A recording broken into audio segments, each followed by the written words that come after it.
Hi, well, I guess, this is all stemming from the active shooter Training. PowerPoint that HCFR put out. Mhm. And in it, it said that fire personnel will not be provided ballistic protection. I understand they're going to have deputies around, Mhm. but other departments are providing ballistic protection for their crews. Why not you guys? Well, it may be something that's under consideration. We should say first off that obviously safety is always a consideration by our fire department. This applies to both the residents that we're trying to protect and obviously our firefighters and paramedics themselves. So we want to make sure that there are no undue risks. So as you know, we have paramedics who are on the SWAT team, and those are called MERT, Medical Emergency Rescue Team, and those MERT paramedics do have the ballistic protection that we're talking about. They've got bullet-resistant vests and the same type of thing that the SWAT team has. That's for a SWAT situation. The situation that you're talking about is the training that's ongoing with the Sheriff's Department, and that's for all personnel. So let's say it's not a SWAT team situation where we don't have a barricaded suspect. What that sort of thing, we would have obviously a staging policy in place where the sheriff would go in first and we have deputies go in first, secure the scene, and then we would go address, let's say, a stabbing or a shooting or something like that. If it's a larger response, obviously we have our SWAT paramedics who would go in and take care of the situation right away from the immediate unsecured area. For the secured area where we may have people, patients who need some type of assistance, whether they're wounded, whether they're, whatever the situation is, that's the situation where you're describing, where paramedics will be escorted by those deputies, not necessarily wearing the ballistic protection, but what's been described almost as I guess Secret Service type protection, right? So in other words, they're guarded just in case something were to happen, but it should be in a secure location. It's not the unsecured where someone's running around as a shooter or a stabber. In the PowerPoint presentation, there was no mention of MERT. It was just fire.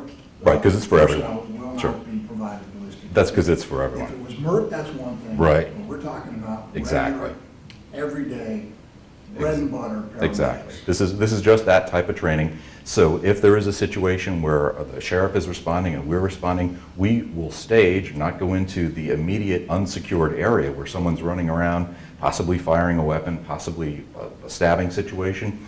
But what we're talking about is going into the secured area. We will always have that type of protection of a sheriff's deputy or several deputies surrounding any paramedic. Well, what happens if somebody like the sheriff's office makes a mistake and says that the area is secure and it's not, like maybe what happened last week?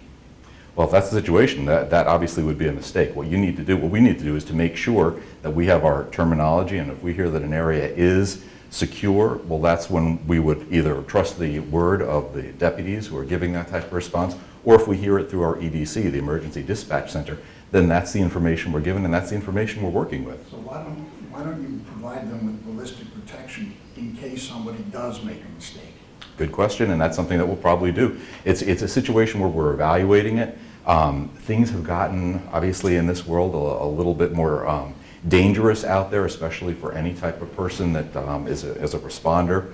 And we want to make sure that our people are protected. So yes, Steve, it's something that's under consideration. We haven't absolutely decided that everyone's going to get a vest or that we are buying vests, but you need to look at the different types of policies that the different fire departments are using. Some of them obviously are going without, some are going with for every person who's out on the street. Others, they will have them with what we call like battalion chiefs. So you'd have a battalion chief who would be on the scene, and then if the scene is dangerous, would provide one or two vests. Well, was that enough? Or you would have a situation where there's one on every truck or one on every ambulance. Is that enough for the entire crew? So it's one of those things where we have to evaluate all the contingencies.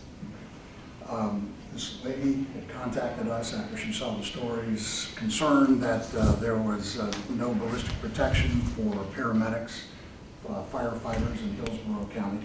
And really, other than the MERTs, I mean, is there a ballistic protection for any others other than the MERTs?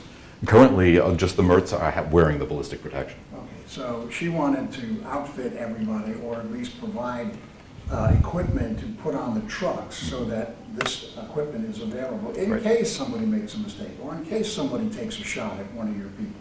I mean, And now she says that she was received pretty warmly yesterday, and today she gets a call from Deputy Fire Marshal Cerrone, I believe, or Assistant Fire Marshal Cerrone, and he indicates, he indicates, hold off, it's under evaluation, we'll purchase it ourselves. Well, it's always under evaluation right now. How's it been under evaluation?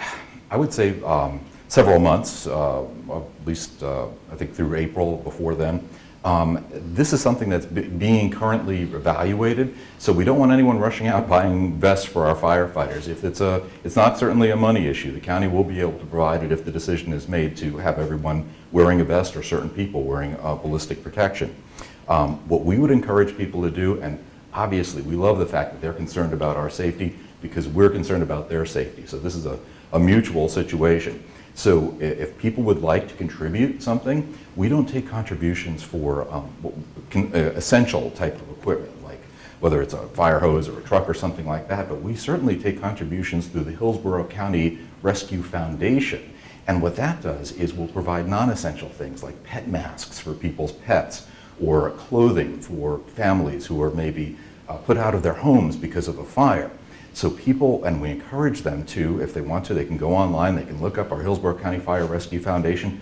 We actively say, yes, please, if you want to help, we want to help as well. But for equipment, such as whether it's a vest or whether it's a hose or anything that is involved in essential equipment, we prefer that the public not get involved. And here's the reason. We want to make sure that we have standardization across the board. So if somebody is going to go to the police department and say, hey, we'd like to buy you a gun, well, we want to make sure that everybody has the same protection and the same standards. Yeah, of course. And from what I was told yesterday is that Chief Fire Marshal Cerrone had told her, put your money with the Hillsborough County Fire Rescue Foundation. Okay. And they would, in turn, purchase whatever needed to be purchased. Right, and they probably would be purchasing something essential if we determine it's essential. And my question is, are you now saying that she did not get that information from Mr. Cerrone? Are you saying that he did not tell her that this department was going to purchase ballistic protection? That may have been a miscommunication. I wasn't there, so I don't know. But I doubt that we would accept money for something that is going to be determined to be an essential piece of protection like that, if it's determined to be. Anything else you want to add? Just thank you. We love the fact that people are concerned about us, and we're evaluating the situation to make sure that we can protect everyone's safety and that we're protected as well. Yeah, of course, buddy. Yeah, that's an important thing. And if, like I said, all the departments are doing that sort of stuff, so it may be something that's under consideration. We don't know. Yeah. I mean, when you got Temple Terrace and all of Pinellas County and Pasco County Fire Rescue having these things on the trucks. I think this is bigger than the active shooting thing that it started off with, the questions. Now it's about everyday guys going out there. And you know as well as I do, people get shot. And we're off with it. Yeah, absolutely. I understand. So that's the concern. We're not trying to roast anybody. We're trying to make sure that our firefighters, our first responders, I think we all have the same thing in mind, with us coming at it maybe from different directions. Yeah, good. No, thank you, Steve. That was good. It was good to see you, man. Good to see you, buddy. Yeah, thank you.